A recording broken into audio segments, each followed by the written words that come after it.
Analysis of searching algorithms. In the last few lectures, we learned about a lot of searching algorithms. And what we are going to do here, we are going to see all those searching algorithms together, and we want to understand when to use which algorithm and what is the speciality of each algorithm and under what situations should you use which algorithm. So let us first note down all the algorithms that we already learned. We learned about linear search. That was the first search algorithm that we learned. Then we learned about binary search. After that, we learned about jump search, and then exponential search, interpolation search, and Fibonacci search. So these are the different search algorithms that we looked into.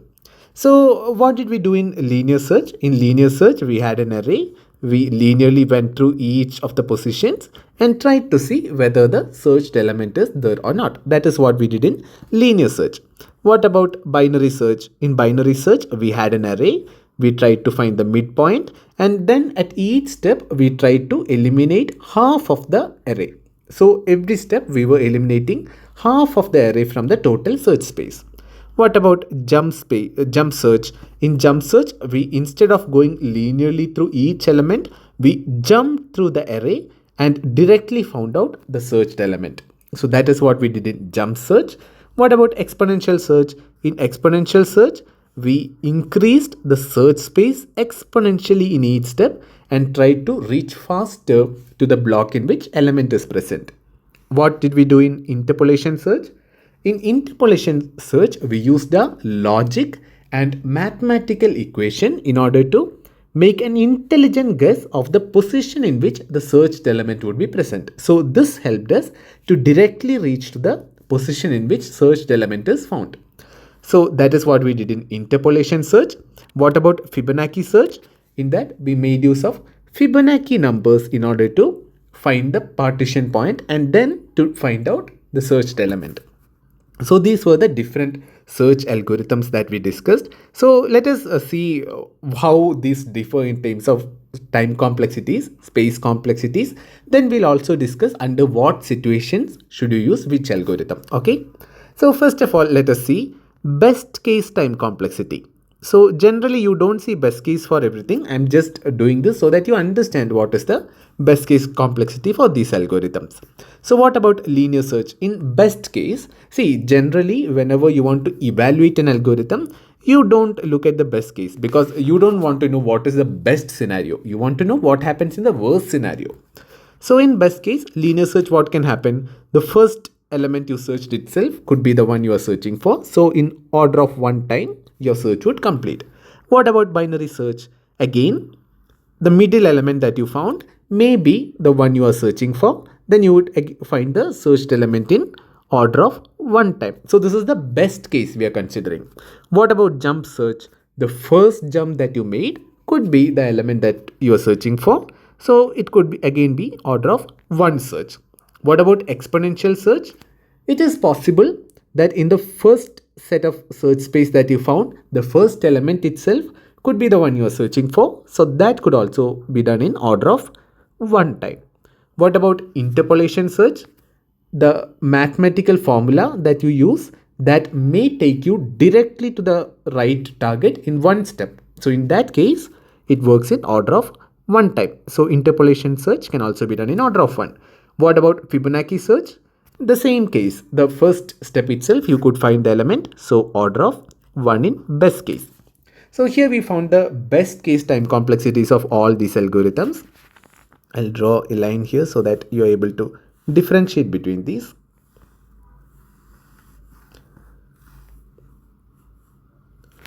Next thing is average case. Let us understand average case of all these algorithms. Average case for linear search. What is the average case? You may go from one point to the one's end to the next end linearly, and maybe by the middle you would find it is the average case. So order of n only. So n by 2 is n, so it is order of n. What about binary search? In binary search, we already discussed that it is order of log n in all the cases, whether it be average or worst. What about jump search? Jump search, we found it takes order of route and time on average. So in jump search lecture, we discussed about this. And what about exponential search? Exponential search also takes average of log n, order of log n. Then the remaining ones are interpolation search and Fibonacci search. In interpolation search, we discussed that average complexity of interpolation search is order of log n, which beats all other search algorithms. So this is why interpolation search is very useful. It has an average case of order of log n. That is when you have uniform data. And what about Fibonacci search? Here also it is order of log n. So from average case analysis, we found out that interpolation search, whenever you have uniform data can provide you average complexity of order of log n time complexity, which is the best among all these search algorithms. So we are done with average.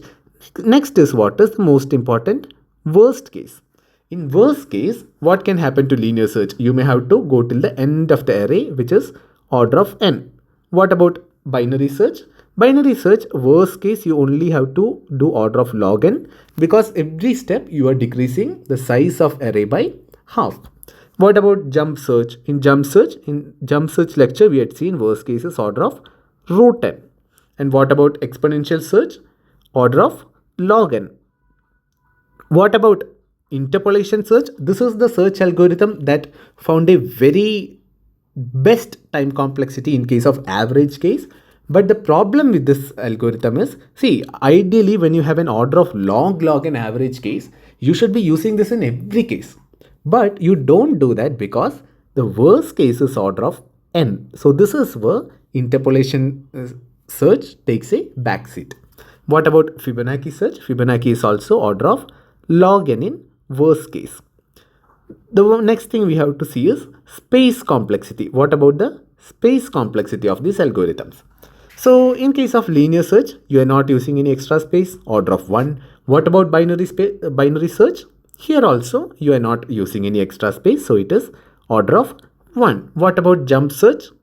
Again order of 1. So in all these search algorithms, it is order of 1, because in none of these algorithms you are using any extra space. You are only searching from the given data. So all the search algorithms that you have, all of them have order of 1 space complexity, order of 1 best case time complexity. The difference is in average case time complexity and worst case time complexity. So from this analysis, you understood in average case, interpolation search is the best one. And in worst case, you have binary search, exponential search, and Fibonacci search as best. And in Fibonacci search lecture, we discussed why Fibonacci search could be the most efficient one among all these. But in general, you will use binary search as default for sorted data sets. So this is the next thing to be discussed, that if it is sorted data set, then you can use all of these, right? If the data set is sorted, you can use any of these algorithms. But if the data set is unsorted, then all these algorithms are not possible. The only algorithm that you can use for unsorted data set is linear search, because all other search algorithms requires sorted data set. So this is one thing that you have to keep in mind. What we are going to next is, we need to understand in which situation what algorithm should be used. This is what we are going towards. So that is where I am boiling it down to. So if you know the data is unsorted, then there is nothing to think. Directly apply linear search. Okay, that is considering whatever we have learned till this point. If the data is unsorted, nothing to think about. Directly go for linear search. If the data is sorted, that is when you have a decision making opportunity, because there are a lot of algorithms that you can use. So let us understand which algorithm to use in what case. If it is sorted, if it is unsorted, you are clear. You directly have to go for linear search. In case of sorted, by default, you always go for binary search. That is, if you are not aware of further details of the data set, you just know it is sorted, then you generally go for binary search because it has an order of log n time complexity in worst case, and same as the average case as well. So generally you go for binary search. This is what you will see. That is generally when you have a sorted data set, binary search is the go-to algorithm. But there are special cases where you can go for the other search algorithm. So when do you use jump search? So the reason you use jump search is generally when, let us say, your random access or the memory access, if it is slow, then in case of binary search, you may have to many times do random access.